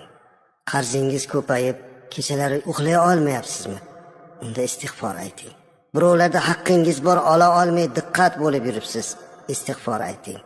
Aziz opa-singlim, go'zal qizim, farzand ko'rmayapsizmi? Ko'zingiz namlanyaptimi? Nega farzand ko'rmayapman deb diqqat bo'layapsizmi? Istig'for ayting. Hamma mana shu g'am va tashvishlarni kaliti bu istig'for. Musa alayhisalom davrlarida odamlar har qancha duolar qilsa ham yomg'ir yog'madi. Oxiri odamlar kelib, "Ey Musa alayhisalom, biz bilan birga chiqib duo qilishing, shoyat Alloh bizga yomg'ir bersa duo qilib bering" dedilar. Musa alayhisalom butun xalqi bilan, qavmi bilan bir sahroga chiqib Allohga duo qilib yomg'ir so'radilar. Lekin Alloh bir tomchi ham yomg'ir yog'dirmadi. Hayron bo'lgan Musa alayhisalom, "Ey Robbim, nega duoyimizni qabul qilmayapsan?" dedi. Shunda Alloh azza va jalla, "Ey Musa alayhisalom, seni mana bu turgan ummatingning ichida menga 40 yildan beri gunoh ma'siyat qilib turgan odam bor. Modomiki mana shu gunohkor banda ichingizda turar ekan, sizlarni duoyingizni qabul qilmayman" dedi. Qarang azizlar, bitta gunohkor sabablik mana shuncha odamning duosi qabul bo'lmas ekan, o'zini duosi qanday qabul bo'lsin? Agar biz atrofimizga qaraydigan bo'lsak, ehtimol atrofimizdagi odamlarni duolarini qabul bo'lmasligiga biz sababchidirmiz deb o'zimizga baho berishimiz kerak.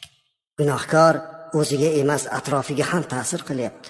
Duo qilyapti, duosi o'tmayapti. Alloh azza va jalla aytdi Musa alayhisalomga, "Qavmingning ichida 40 yildan beri menga gunoh qilib yurgan odam sabab duolaringiz qabul bo'lmaydi." Shunda Musa alayhisalom qavmiga o'girilib aytdiki, "Ey qavmim" dedilar, "Sizning ichingizda 40 yildan beri Allohga gunoh ish qilib yurgan bir kimsa bor ekan. Mana shu sabab Alloh bizni duoyimizni qabul qilmayapti. Iltimos chiqib keting" dedi. Kim chiqadi azizlar bunaqa holatda? Agar kimdir chiqadigan bo'lsa, xalq unga nafrat ko'zi bilan qaraydi. O'shalar ichida haqiqatda ham 40 yildan beri o'sha gunohni qilib yurgan odam turgan ekan. U odam o'ylanib qoldi, hozir men chiqsam odamlar nafratiga qolaman, qo'li bilan ko'rsatadi. Shu sabab bizni duoyimiz qabul bo'lmayotgan ekan deydilar. Agar chiqmasam duo qabul bo'lmaydi, yomg'ir yog'maydi, nima qilaman dedi-da, Alloh azza va jallaga bo'ynini egib, hech kimga bildirmasdan qalbi bilan ko'ziga yosh olib, "Ey Robbim, mehribon Allohim, 40 yildan beri gunoh qilib kelmoqdaman. Lekin Robbim 40 yildan beri mana shu gunohlarimni hech kimga bildirmasdan meni to'sib kelding. Bugun meni tavbamni qabul qil. Men senga istig'for aytaman. Gunohlarimni kechirgin ya Robbi, meni sharmanda qilmagin va bizlarni duoyimizni qabul qilgin" dedi. Shu zahoti osmonda bulut ko'rildi va butun xalqni ustida yomg'ir yog'a boshladi. Musa alayhisalom hayron bo'lib, "Ey Robbim, bu qanday hol? Hozirgina gunohkor bor, yomg'ir yog'maydi, duosini qabul qilmayman degan eding-ku" dedi. Alloh azza va jalla, "Ey Musa alayhisalom, u bandam istig'for aytdi, tavba qildi. Men uni tavbasini qabul qildim" dedi. Shunda Musa alayhisalom, "Ey Robbim, u banda kim ekan? Men uni bir ko'ray" dedi. Alloh azza va jalla, "Ey Musa, 40 yil menga gunoh ishlarni qilib yurganda sir saqlagan bandamni endi men uni tavbasini qabul qilganda senga oshkor qilaymi" dedi. Robbimizning mehribonchiligi azizlar. Istig'for aytsak duo qabul bo'lar ekan. Shuning uchun ko'proq istig'for aytishimiz kerak. Qanaqa g'amimiz bo'lsa ham, chunki Hasan al-Basri rahmatullohi alayhining oldilariga odamlar turli tashvishlar bilan keldi. Kimdir bola ko'rmayapman deb keldi, kimdir qurg'oqchilik, kimdir bundoq. Hammalariga bir xil javob bergan ekanlar. Istig'for ayting deb. Ha azizlar, istig'for rizqimizning kalitidir. Istig'forlarning eng ulug'i, eng sayyidul istig'for Payg'ambarimiz alayhisolatu vasallam tomonidan bizga o'rgatilgan. Agar kim buni kunduzi aytsa, kechqurun olamdan o'tsa, kechqurun aytib kunduzi olamdan o'tsa, u albatta jannatga kiradi. Rasulimiz alayhisolatu vasallam bu istig'forni bizga o'rgatganlar. U quyidagi istig'fordir. Sayyidul istig'forni sizlarga ham eslatib qo'ymoqchimanki, ko'proq aytaylik. Allohumma anta robbi, la ilaha illa anta xalaqtani va ana abduka va ana ala ahdika va va'dika mastata'tu. أعوذ بك من شر ما صنعت أبوء لك بنعمتك علي وأبوء بذنبي فاغفر لي فإنه لا يغفر الذنوب إلا أنت. ya'ni ma'nosi shundayki, ey Allohim, sen meni parvardigorimsan, sendan boshqa iloh yo'q, meni yaratding, xalq qilding va men seni qulingman, bandangman. Men senga bergan va'damda va senga bergan ahdimda qodir bo'lganimcha turibman. Qilgan narsalarimni yomonidan seni noming bilan panoh tilayman. Menga ato qilgan ne'matlaringga iqror bo'ldim va yana gunohlarimga ham iqror bo'ldim. Meni gunohlarimni kechir, chunki sendan boshqasi gunohlarni kechira olmaydi. Mana bu azizlar, sayyidul istig'for. Mana shu duoni ko'proq aytish kerak. Agar farzand umidida farzand ko'rmoqchi bo'lib yurgan oilalar farzand ko'rmayotgan bo'lsalar, er va xotin, kelin kuyovlar tahoratli bo'lib, yig'lab ko'zlariga yosh olib, mana shu istig'forni ko'p aytsinlar. Inshaalloh Alloh ularga farzand ato qiladi. Va bu farzandlarining quvonchi bilan xonadoni fayzi barakotga to'ladi.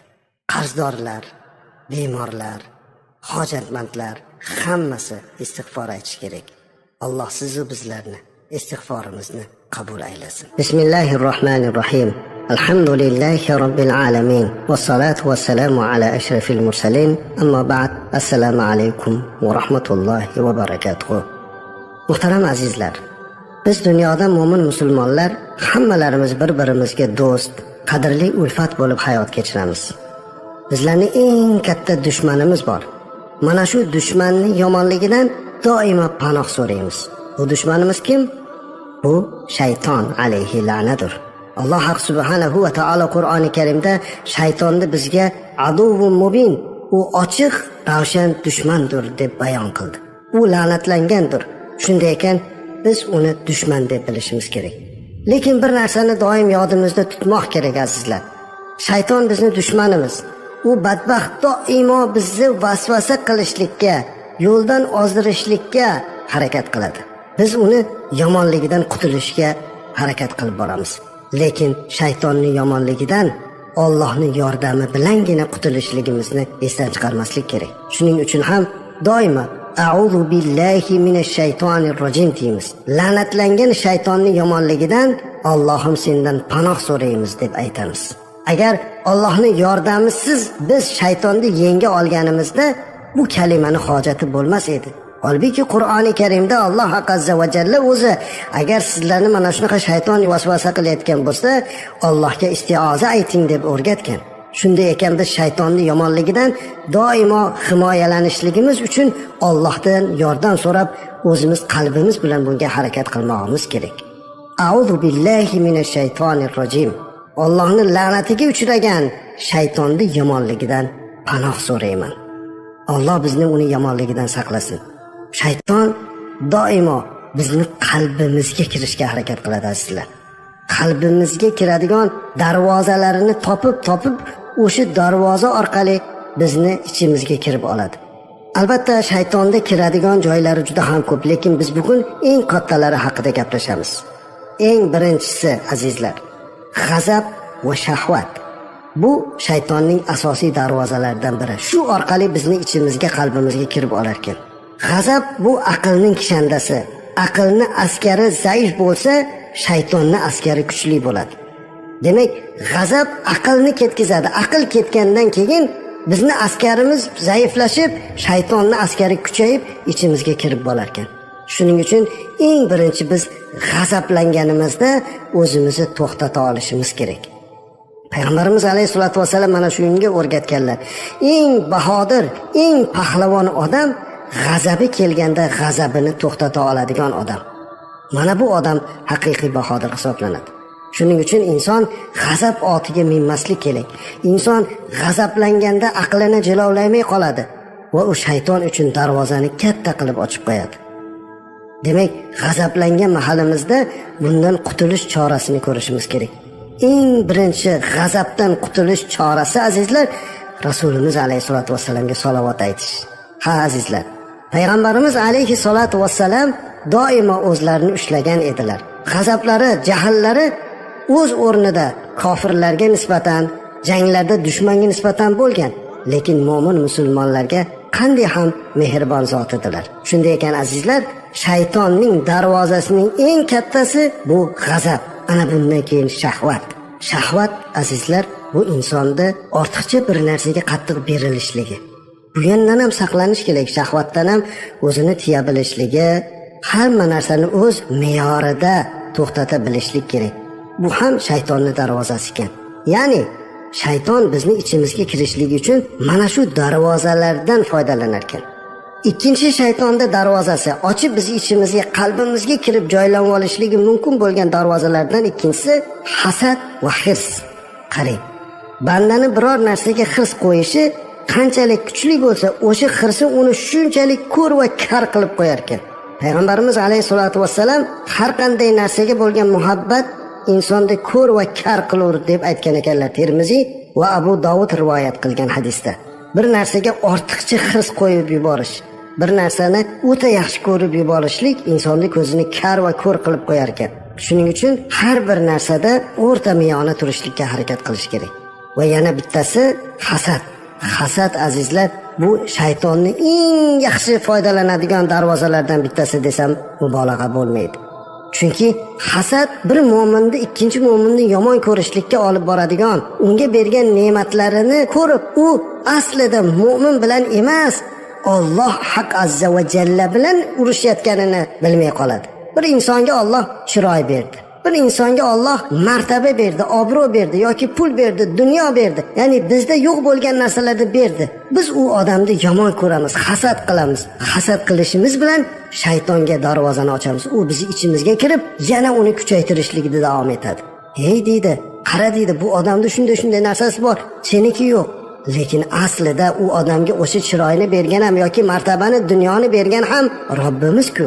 Nega Robbimiz bilan urushyapmiz? Bu shaytonning ishi, ko'rdingizmi? Shayton doimo Allohga qarshi bandani qo'yishga harakat qiladi. Shuning uchun ham hasad va hirs darvozasini ham nazoratga olishimiz kerak. Shaytonning yana darvozalardan bittasi osongina kirib olishlik imkoniyati. Bu uchinchisi taomdan ortiqcha to'yib ovqatlanish ekan. Taomdan ham ehtiyot bo'lish kerak ekan azizlar. Agar ko'p taom yeydigan bo'lsak, bu shaytonning kirishligiga imkoniyat yaratar ekan. Chunki ulamolar aytibdilarki, ko'p taom yeyilib o'ta to'q bo'lishlik ham insonga yomon hislatni olib kelar ekan. Qalbidan Allohning xavfini ketkizishga sabab bo'lar ekan. Ya'ni qorni to'qda g'ami yo'q degan gap bor-ku xalqimizda. O'ta qorin to'q, qalbdan haloyiqqa nisbatan rahmni ketishiga sabab bo'lar ekan. Ya'ni qorni to'qda, qorni och bilan nima ishi bor deb aytadi xalqimiz. Qarang, o'ta qorni to'q bo'lsa ham inson boshqalarga rahm qilmay qo'yar ekan. Chunki boshqalarda ochlik hissini qanaqa o'tayotganini u qalbidan sezmay qoladi. Chunki o'zi qorni to'q. Shuning uchun o'ta to'q yurmaslik kerak. Bu hatto tibbiyotda ham hammamizga ma'lum. Taomni ortiqcha yeyishlik toatni og'ir ko'rib qolishlikka olib kelar ekan. Chunki qorni to'q bo'lgan odam ibodatdan ham dangasalik qilib qolar ekan. Hikmatli so'zni eshitganda ta'sirlanmaslik paydo bo'lib qolar ekan. Qarang shaytonning ishini. O'sha qorni to'q bo'lganda hatto hikmatli so'zlarni gapirganda ham ta'sirlanmay qolar ekan. Ba'zan marosim izdihomlarda odamlar juda qorinlarini to'yib bo'lgandan keyin ma'viza qilganda, bundoq qarasangiz ko'zlari uyquda o'tirganlarni ko'ramiz. Ha, bu odam juda ham qorinini to'ydirib olibdi-da, endi buni qulog'iga hikmat kirmayapti. Hikmat darvozasini berkitib, shayton o'zini yomon darvozasini ochib qo'yadi. Bismillahirrohmanirrohim. Shaytonning yana kiradigan darvozalardan bittasi, to'rtinchisi bu kiyim-kechak, asbob anjom va uy joyida zebu ziynatlarga o'ta ruju qo'yish. Bir xilga odamlar bo'ladi azizlar. Ba'zi narsalarga o'ta ruju qo'yib yuboradi. Kiyimi har qancha bo'lsa yana kiyim olgan. Uylarga, ziynatlarga, hamma narsaga hozirgi til bilan aytsak modasiga qarab. Hamma yo'q joyida tursa ham u bugun boshqacha minib yurgan mashinasini ertaga o'zgartirish kerak. Uyini ertaga shiftini boshqacha qilish kerak. Hamma yo'g'ini boshqacha qilish kerak. Bu azizlar aslida shaytonning darvozasi. Ochib qo'ygandan keyin shayton bizni faqat shunaqa narsa bilan ovora qilib qo'yadi. Aslida shukr qilmoq kerak. Alloh bergan qancha ne'mati bo'lsa, mana shunga shukr qilib yashamoqlik kerak va bu ham shaytonning darvozasi ekan. 5-chi, shaytonning darvozasidan yana bittasi odamlardan ta'magir bo'lish. Alloh saqlasin. Chunki qalbga ta'magirlik g'olib bo'lib kirib qolsa, shayton unga tinimsiz ravishda kimdan ta'ma qilayotgan bo'lsa, o'shani oldida unga turli riyo va hiyla naranglar bilan chiroyli ko'rsatadi. Agar birortasiga ta'ma qilib qo'ygan bo'lsangiz, haligi odamni maqtovga o'tib qolamiz. U odamni maqtaveramiz, u odamni ko'nglini olishlikka harakat qilamiz, chunki mana shu odamdan biz ta'ma qilib qoldik. Shu odam orqali go'yoki biz rizqlanyapmiz. Razzoq bo'lgan Allohni unutamiz. Alloh o'zi bizni kechirsin. Demak, ta'magirlikdan ham saqlanmoqlik kerak. Haqiqiy ta'mani, haqiqiy orzu qilishimiz kerak bo'lgan rizqimizni Robbimiz berishligini doimo yodimizda tutmoqligimiz kerak. Shaytonning darvozalaridan yana bittasi shashqaloqlik. Azizlar, bir narsaga shashilishlik ham shaytonning ishi. Chunki payg'ambarimiz alayhisolatu vasallam as-sabru minalloh val ajalatu minash shayton deganlar. Bayhaqiydan bo'lgan rivoyatda Anas ibn Malik radhiyallohu anhu dan keltirgan hadisda at-ta'anni minalloh val ajalatu minash shayton deganlar. Ya'ni shoshmaslik Allohdandir, shoshqaloqlik shaytondandir. Demak, shoshilishlik bu shaytonning ishi azizlar. Biror bir hukm qabul qilishlikda doim shayton bizni shoshiltiradi. Avtoulovda ketayotganimizda ham shoshiltiradi, biror bir ishlarda ham shoshiltiradi.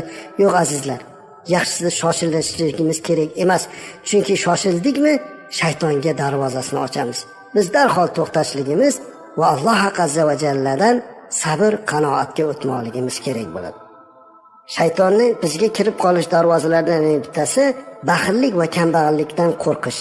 Payg'ambarimiz sollallohu alayhi vasallam insonlarni baxil bo'lishlikdan qaytarganlar. Balki inson saxovatli, xayri ihson qiladigan bo'lish kerak. Sufyon rahmatullohi alayhi aytadilarki, shaytonni kambag'allikdan qo'rqitishga kuchli silohi yo'q, quroli yo'q. Agar banda o'shani undan qabul qilsa, botilga o'zini uradi, haqni man qiladi, havodan gapiradi va Robbi haqida yomon gumonda bo'ladi degan ekanlar. Alloh saqlasin. Kambag'allikdan qo'rqmaslik kerak azizlar. Alloh azza va jalla Razzoq bizga har xil yo'l bilan imtihon qiladi. Kambag'allik ham imtihon, boylik ham imtihon. Shaytonga ochadigan darvozalardan bittasi firqa va toifalarga mutaassiblik bo'lish. Faqat meniki to'g'ri deb olish. Mutaassibona yondashib oladi. Hamma butun xalq ketayotgan yo'ldan ajrab tafriqaga, mutaassiblikka o'tib olishlik ham shaytonning ichiga kirishlikka darvoza ochib berar ekan. Natijada u o'zidan boshqa hammani xato qiladigan, o'zidan boshqa hamma gunohkor, faqat bu to'g'ri yo'lda deb hech kimda ilmiy gapini ham boshqani ham olmaydigan mutaassiblikka aylanib, mana shuni orqasidan Alloh saqlasin, katta-katta xatolarga yo'l qo'yadi. Yana bitta shaytonning darvozasi ilmsiz holda Alloh taoloning zoti va sifati haqida tafakkur qilish. O'zi ilmi yo'q, lekin Allohning sifati, zoti haqida gapiradi. Mana bu narsadan saqlanish kerak. Ilmsiz odam azizlar umuman din haqida diniy tortishuvlarni qilmaslik kerak. Bu shaytonga darvoza ochish bo'ladi. Natijada shayton uni ichiga kiradi va butun olimlarga nisbatan to'g'ri yo'lda yurgan hamma ulamolarga qarshi urushtirishga olib boradi. Shuning uchun ham ilmsiz holda hech qachon tortishmaslik kerak. Va yana bittasi musulmonlar haqida yomon gumonda bo'lish. Bu ham shaytonning darvozasi. Bir musulmonga nisbatan yomon gumonda bo'lmaslik kerak. Doimo yaxshi gumonda bo'lish kerak. Chunki Alloh azza va jalla Qur'oni Karimda: "Ey iymon keltirganlar, ko'p gumonlardan chetda bo'linglar, chunki ba'zi gumonlar gunohdir" dedi Alloh taolo. Bir kuni Rasulimiz alayhisolatu vasallam ko'chada Sofiya onamiz bilan qorong'ida e'tikofda chiqib turgan holatlarda birga turuvdilar. Ikkita odam o'tib ketayotdilar. Payg'ambarimiz alayhisalom qorong'ida o'zini jufti halollari Sofiya onamiz bilan turibdilar. "Ey, shoshmanglar, bu Sofiya binti Huyay" dedilar. Shunda haligilar "Subhanalloh, ya Allohning rasuli" deyishdi. Ya'ni sizga nisbatan bizda yomon guvoh bo'larmidi deyodilar. Payg'ambarimiz alayhisalom ularga qarab, "Shayton insonni qon yurar joyda yuradi. Men qalblaringizda shayton biror narsa solib gumonga olib kelib qo'yishlikdan qo'rqdim" degan ekanlar. Insonda agar bir mo'minga nisbatan yomon gumon paydo bo'lsa, u shayton uchun o'zini qalbini ochib beribdi. Shunday ekan azizlar, shaytonning darvozasini berkitaylik. Shaytonning yomonligidan panoh so'raylik. A'udhu billahi minash shaytonir rojim. Assalomu alaykum va rahmatullohi va barakatuh. Bismillahirrahmanirrahim. Alhamdulillahi robbil alamin va salatu vassalamu ala ashrafil mursalin. Amma ba'd. Assalomu alaykum va rahmatullohi va barakatuh. Muhtaram azizlar, Alloh subhanahu va taologa hamd va sanolarimiz bo'lsinki, siz va bizlarni mu'min musulmon qilib yaratdi.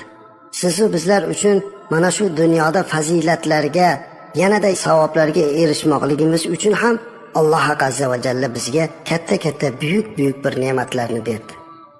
Qur'onni nozil qildi, namozni buyurdi, ibodatlarni buyurdi va mana shu ibodatlarimiz ila Alloh azza va jallaning savoblariga musharraf bo'lib, jannatga daxil bo'lishlik imkoniyatini Alloh berdi. Ba'zan biz o'zimiz yoshligimizdan beri aytib yurgan ba'zi kalimalarimiz bo'ladiki, buni ma'nosiga, buni fazilatiga e'tibor qilmaymiz. Mana shunday kalimalardan bittasi Bismillahirrohmanirrohim kalimasidir. Ha azizlar, yosh bolamizdan boshlab to yoshi katta bo'lgunga qadar ta'lim beradigan, hammamiz bir-birimizga o'rgatadigan mana shu Bismillahirrohmanirrohim kalimasi eng buyuk zikrlardan bittasidir. Biz buni ovqat yeyotganda ham, ko'chaga chiqayotganimizda ham, har qanday ishimizda bismillohni aytamiz va aytishligimiz ham zarurdir azizlar. Bismillahirrohmanirrohim to'g'risida gapirar ekanmiz, buning fazilatlari to'g'risida biz kullab gapirishimiz mumkin. Lekin bugun bir karra eslatib qo'ymoqchimizki, yanada bismillah kalimasiga Alloh muhabbatimizni ziyoda qilsin. Bismillahirrohmanirrohim kalimasi haqida Payg'ambarimiz alayhisolatu vassalam marhamat qiladilarki, qaysi bir ishiki bismillah bilan boshlanmas ekan, u ishni oxiri abtar dedilar. Qarang, abtar degani orqasi kesik degan. Qanaqa ish bo'lsin, agar u bismillah boshlanar ekan, uning oxiri yaxshilik bilan tugamaydi. Uning oxiri yo'q. Shuning uchun ham albatta biz bismillah kalimasini aytishimiz kerak. Ibodat qilishni boshlaganimizda ham bismillohni aytamiz. Bismillahirrohmanirrohim deganni avvalida boshlayman degan bir so'z bor azizlar. Ya'ni men Rahmon va Rahim bo'lgan Allohning ismi bilan qiroat qilishlikni boshlayman. Men Rahmon va Rahim bo'lgan Allohning ismi bilan mana bu ishni qilishlikka kirishaman. Men Rahmon va Rahim bo'lgan Allohning ismi bilan avtoulovimni minishlikni boshlayman. Va hokazo. Bu bandani Allohning oldida xokisor ekanligini va Allohning quvvati yordamisiz hech narsa qila olmasligini nishonasi bo'lar ekan. Allohdan yordam so'ragan bo'lamiz. Robbim, men bu qiroatni ham, ibodatni ham yoki mana bu ishlarimni ham seni yordamingsiz qila olmayman. Shuning uchun men seni noming bilan, seni isming bilan boshlayman deyapti. Va albatta bu ish uchun Alloh baraka beryapti. Agar shunday bo'lmasa, u ish barakasizdir. Jabir ibn Abdullah radhiyallohu anhu dan rivoyat qilingan hadisda Payg'ambarimiz alayhisolatu vasallam aytadilarki, "Idza dakhala ar-rajulu baytahu fadhakaralloha 'inda dukhulihi va 'inda ta'amihi, qala ash-shaytanu la mabita lakum wa la 'asha'a. Wa idza dakhala falam yadhkurullaha 'inda dukhulihi, qala ash-shaytanu adraktumul mabita. وإذا لم يذكروا الله عند طعامه قال أدركتم المبيت والعشاء." Qarang, agar bir banda deyapti Payg'ambarimiz alayhisalom, uyiga kirayotgan mahalda Bismillahirrohmanirrohim deb kiradigan bo'lsa yoki taom yeyotganda Bismillahirrohmanirrohim desa, shayton o'zini askarlari bilan odamlarning uyiga kirishga harakat qilar ekan. Bir narsani doim yodimizda tutishimiz kerakki, azizlar, shaytonlar va jinlar hech qachon osmondan tushmas ekan yoki bir tuynuqdan kirmas ekan. Ular faqat eshikdan kirar ekan. Shunga buyurilgan, boshqa joydan kira olmaydi. O'shuning uchun shayton hammamizni eshigimizni, darvozamizni oldida poylab turar ekan. Agar biz Bismillahirrohmanirrohim deb eshikni ochadigan bo'lsak, shayton aytar ekan o'zini orqasidagi izdoshlariga qarab, bugun bu yerda sizlarga tunaydigan joy yo'q, ovqat ham yo'q, qaytib ketinglar. Natijada haligi shayton bilan jinlar uyimizga kirmasdan qaytib ketar ekan. Ularni to'sib qo'yamiz ekan bismillah bilan. Agar deyaptilar Payg'ambarimiz sollallohu alayhi vasallam, kim biror bir uyga kirsa-yu bismillah demasdan kiradigan bo'lsa, eshik tagida poylab turgan shaytonlar va jinlar aytar ekanki, adraktumul mabita val asha. Mana bizga yashaydigan, tunaydigan joy va ovqatimiz shu yerda deyar ekan. Qarang, Alloh o'zi saqlasin. Bu hadis Payg'ambarimiz alayhisolatu vasallamdan bizga ta'lim. Ana endi o'zingiz o'ylab ko'ring. Agar bismillah eshikni ochadigan bo'lsangiz, uyingizga shaytonlar kirib olar ekan, jinlar kirib olar ekan, taomingizga sherik bo'lar ekan. O'shaning uchun hech qachon eshikni ochayotganda bismillah kirmaslik kerak ekan. Shunda qulfni ochayotganda Bismillahirrohmanirrohim deb, mashinangizga minayotganda bismillah deb oching, toki shayton, jinlar kirmasin, sizni vasvasa qilmasin. Bu qanchalik ham bizga fazilatli ekanini biling. Payg'ambarimiz alayhisolatu vasallam aytadilarki, agar inson kiyimlarini yechadigan bo'lsa, bir hech kimni ko'zdan xoli bo'lgan holatda shaytonlar, jinlar ko'rib olar ekan. Ammo lekin kim bismillohni aytadigan bo'lsa, inson bekiyim turgan holatida ham shayton, jinlar ko'ra olmas ekan. Mana bu narsa ham Alloh azza va jallani bizlarni shaytonlar oldida satr bo'lishligimiz uchun bismilloh orqali bizga Alloh muvaffaq qilar ekan. Shuning uchun albatta bismillohni aytib kirishimiz kerak. Bekorga payg'ambarimiz alayhisolatu vassalam hatto hojatxonaga kirishdan oldin ham, hammomga kirishdan oldin ham darvozani oldida bismilloh aytishlikka o'rgatganlar. Toki shayton bizdan noumid bo'lsin. Bundan tashqari azizlar, taomlarimizga ham shayton bizga sherik bo'lmasligi uchun biz mana shu bismillohni aytishimiz kerak.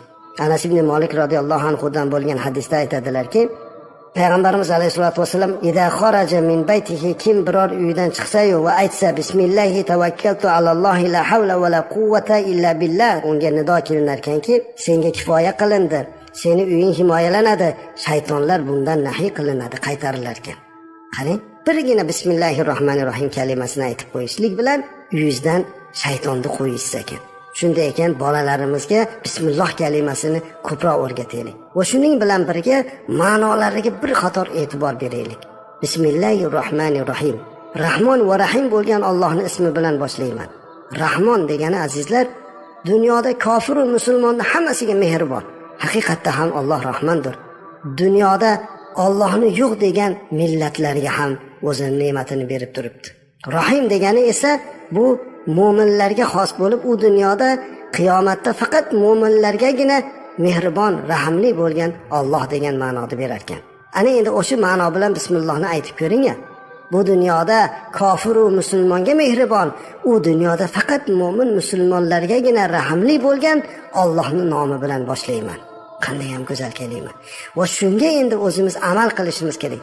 Biz bu dunyoda hammaga Alloh mehribon ekanligini bir kunda qayta aytsak-ku, o'zimiz bemehr bo'lsak, u dunyoda qiyomatda mo'min musulmonlarga Alloh rahimli ekan desak-ku, o'zimiz berahm bo'lsak, unda bismillohdan ko'zlagan maqsad yo'q.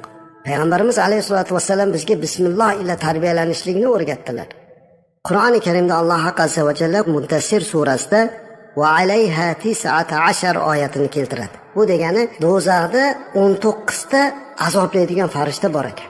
U farishtalar Allohga isyon qilmaydi. Qancha Alloh buyursa shuncha buyrug'ini maromiga yetkazadigan farishtalar. Kim bismillahirrohmanirrohimni aytib yursa, Alloh azza va jalla ana shu 19 ta azob farishtasidan saqlar ekan bu bandani. Chunki u farishtalar mana shu bismillahirrohmanirrohimdan quvvat olar ekan. Agar buni aytib yursa, banda ulardan quvvatli bo'lib ketar ekan. Ana shuning uchun ham bismillahirrohmanirrohimni ko'p zikr qilib yurishimiz kerak va bundan o'zimizga tarbiya olishimiz kerak. Hozir qancha odamlar tirikchilikda yurishibdi, musofirchilikda yuribsizlar, Alloh sizlarni omon qilsin. Bola chaqa boqaman deb yuribdi, qanchasi ota-onamning xizmatini, duosini olaman deb xizmat qilyapti. Agar shu xizmatlaringizga borishlikda, kelishlikda, chiqishlikda, o'tirishlikda bismilloh bilan boshlasangiz, albatta bu ishingiz yanada barakotli bo'ladi. Alloh sizni turli baloyi ofatlardan o'zi saqlaydi. Shunday ekan azizlar, bismillahirrohmanirrohim kalimasini sadoqat ila aytishlik kerak. Bismillahirrohmanirrohim. Assalomu alaykum va rahmatullohi va barakatuh. Bismillahirrohmanirrohim. Alhamdulillahi robbil alamin. Vassalatu vassalamu ala ashrafil mursalin. Amma ba'd. Assalomu alaykum va rahmatullohi va barakatuh. Bizni eshitib turgan, biz bilgan bilmagan, tanigan tanimagan, katta kichik hammalaringizga assalomu alaykum deymiz. Alloh sizlarni salomat qilsin. Baloyi ofatlardan omonda qilsin.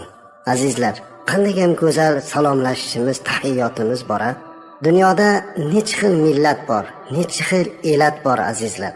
Hammalarini salomlashuvini o'rganib chiqdik. Har bir millatni ko'rishganda o'zicha tahiyyoti bor ekan, salomlashish, so'rashishlari bor ekan. Birlari kuningiz xayrli bo'lsin derkan, yoki bo'lmasa xayrli tong derkan, kimdir yana boshqacha ma'nolar berar ekan, sog'lom bo'ling deydi ekan. Lekin dunyoda yagona biz faxr qilsak bo'ladigan, qalbimizni tub-tubidan xursand bo'lib ham sano aytadigan eng katta salomlashish ne'mati bu bizning salomlashuvimiz, musulmonlarniki ekan azizlar. Biz bir-birlarimizni ko'rganimizda assalomu alaykum deb aytamiz. Assalomu alaykum va rahmatullohi va barakatuhu demoqlik lozim. Payg'ambarimiz alayhisolatu vasallam sahobalar bilan o'tiruvdilar. Bir kishi o'tib qolib, assalomu alaykum dedilar. Shunda payg'ambarimiz alayhisolatu vasallam 10 ta ajr dedilar. Yana birlari o'tib ketayotib, assalomu alaykum va rahmatulloh dedilar. Payg'ambarimiz alayhisolatu vasallam unga qarab 20 ta ajr dedilar. Yana birlari o'tib ketayotib, assalomu alaykum va rahmatullohi va barakatuh dedilar. Payg'ambarimiz alayhisolatu vasallam unga 30 ta ajr dedilar. Sahobalar nima bu deb so'raganlarida, assalomu alaykum degan odamga 10 ta savob yozildi. Assalomu alaykum va rahmatulloh deganga 20 ta savob yozildi. Assalomu alaykum va rahmatullohi va barakatuh degan odamga esa 30 ta savob yozildi deb aytdilar. Qarang azizlar, bu salomlashimizda ajib bir ma'no bor. Alloh taoloning ismlaridan bittasi assalomdir, tinchlikdir. Mana shu Allohning tinchlik ismi bilan sizni ko'rib turgan birodaringizga qarab, sizga Allohning beradigan tinchlik ne'mati bo'lsin, Allohning rahmati bo'lsin, Allohning barakasi bo'lsin deb salomlashamiz ekan. Payg'ambarimiz alayhisolatu vasallamning mashhur hadislari bor. Abu Hurayra radhiyallohu anhu dan rivoyat qilingan hadisda Payg'ambarimiz alayhisolatu vasallam meni jonim qo'lida bo'lgan zotga qasam ichib aytaman deb Allohning nomi bilan qasam bilan boshlab shunday degan ekanlar. La tadkhulul jannata hatta tu'minu va la tu'minu hatta tahabbu. Awala adullukum ala shay'in idza fa'altumuhu tahabbabtum. Afshu salam baynakum. Mana bu hadis nihoyatda bugungi kunda bizga eng zarur hadislardan biri. Albatta hamma hadislarni birortasi zarur emas deb aytishlikdan Allohning o'zi saqlasin. Go'yoki Rasulimiz alayhisolatu vasallam bizni ko'rib, bizga aytayotgandek his qildim mana shu hadisni eshitib azizlar. Rasulimiz alayhisolatu vasallam aytayaptilar: "Qasam ichib aytamanki, to mu'min bo'lmaguningizcha jannatga kira olmaysiz. Toki bir-biringizni yaxshi ko'rmaguningizcha sizlar mukammal iymonli bo'la olmaysiz" deyaptilar. Bu orqasidan ajib bir narsani o'rgatdilar. Avvala adullukum ala shay, bir narsaga dalolat qilaymi? Agar o'shani qilsalaringiz, o'z-o'zidan bir-biringizni yaxshi ko'rib qolasiz dedilar-da, orqasidan afshus salam baynakum, oralaringizda salomni yoyinglar dedilar. Ko'rganingizda taniysizmi, tanimaysizmi, assalomu alaykum deyishni ko'paytiringlar dedilar. Demak azizlar, biz bir-birimizni yaxshi ko'rib qolishligimiz uchun assalomu alaykum deb so'rashligimiz kerak. Mana shu salomlashuv bu islomning shioridir. Bu bizda bor faqat. Buni ma'nolari ham go'zal. Ushbu salomning sharhida ulamolar shunday debdi. Agar siz bir insonni ko'rib unga assalomu alaykum desangiz, bu so'zingizni tagida quyidagi ma'no bor ekan. Siz u odamga qarab, "Hey birodar, siz meni tilimdan ham, qo'limdan ham omondasiz" deb uni tinchlantirish va'dasi bor ekan. Kimgadir assalomu alaykum dedingizmi? Demak siz unga va'da berdingiz. Mana shu odam sizni qo'lingizdan ham, tilingizdan ham ozor topmasligi kerak. Bu va'da mo'minning va'dasi. Mo'minning va'daga vafo bo'ladi. Aytingchi aziz birodar, ro'parasidan bir inson sharpa ko'rindi. Insonning qalbida qo'rquv paydo bo'ladi. Kimikin bu kelayotgan odam menga zarar beruvchimikin? U odam sizni tanisa-da, tanimasa-da uzoqdan ko'rib assalomu alaykum dedi. Sizni qalbingizda rohat paydo bo'ladi. U odam sizga qarab, "Ey birodar, ko'nglingizni xotirjam qiling. Siz meni tilimdan ham, qo'limdan ham salomatsiz, omondasiz" deyapti. Alloh sizga tinchlik bersin deyishlik bilan mana shu va'dani beryapti. Siz xursand bo'lib unga javob berasiz. "Va alaykumussalam va rahmatullohi va barakatuh." Sizga ham Allohning tinchligi bo'lsin, Allohning rahmati bo'lsin, Allohning barakasi bo'lsin. Siz ham meni qo'limdan ham, tilimdan ham omondasiz. Sizga zarar keltirmayman deysiz. Mana bu qanday ham go'zal tahiyyot. Lekin azizlar, bu narsa hozir bizda faqatgina tilda qoldi xolos. Qalbdan chiqmayapti.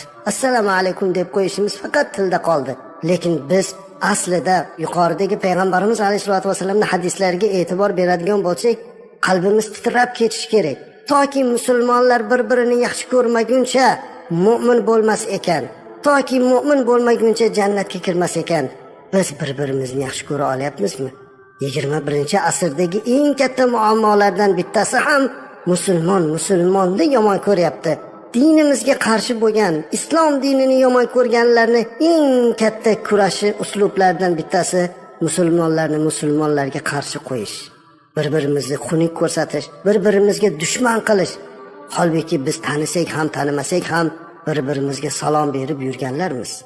Ko'chada ketyapmiz, bir birodarimiz ko'rib qoldik, assalomu alaykum dedik, unga qarab tilimiz bilan aytdik, ey birodar, sizga Allohning tinchligi, barakosi bo'lsin, rahmati bo'lsin deyapmiz. Va u so'zni zamirida siz meni tilimdan ham qo'limdan ham omondasiz deyapmiz. U odam ketishiga tilimiz bilan uni g'iybatini boshlayapmiz, uni ig'vosini boshlayapmiz. Mana shumi va'da? Shumi tahiyyotdagi va'da? Yo'q azizlar, salomda bunday qilib bo'lmaydi. Salom berdikmi, va'da qildikmi, biror bir insonga qarab siz meni tilimdan ham qo'limdan ham ozor topmaysiz dedikmi, demak mana shu so'zimizda sobit turishimiz kerak. Agar biz hamma joyda bir-birimizga mana shu salomni aytib yurar ekanmiz, unda bir-birimizga muhabbatimiz ziyoda bo'ladi. Ibn Umar radhiyallohu anhu, Hazrat Umar radhiyallohu anhu o'g'illari bozorga kirdilar. Hech narsa sotib olmadilar, hech narsa qilmadilar. Katta-yu kichikni hammani ko'rganda assalomu alaykum deb chiqib ketdilar. Atrofdagilar so'radilarki, "Ya Ibn Umar radhiyallohu anhuma, siz bozorga kirib hech narsa xarid qilmadingiz, lekin kirib chiqdingiz" deydilar. "Men odamlarga salom berdim" dedilar. Salom uchun kirdim, har bir salomim uchun ajr olaman degan ma'noda salom berdilar. Mana shu salomni bizni ajdodlarimiz hatto sobiq ittifoq davrida, din bu afindir degan davrda ham salomni saqlab qolishdi. Endi hozir alhamdulillah diniy erkinlik, hurriyat davrida biz bu salomni yo'qotmasligimiz kerak. Bolalarimizga nafaqatgina assalomu alaykumda aytishlikda, balki buni mohiyatini o'rgataylik.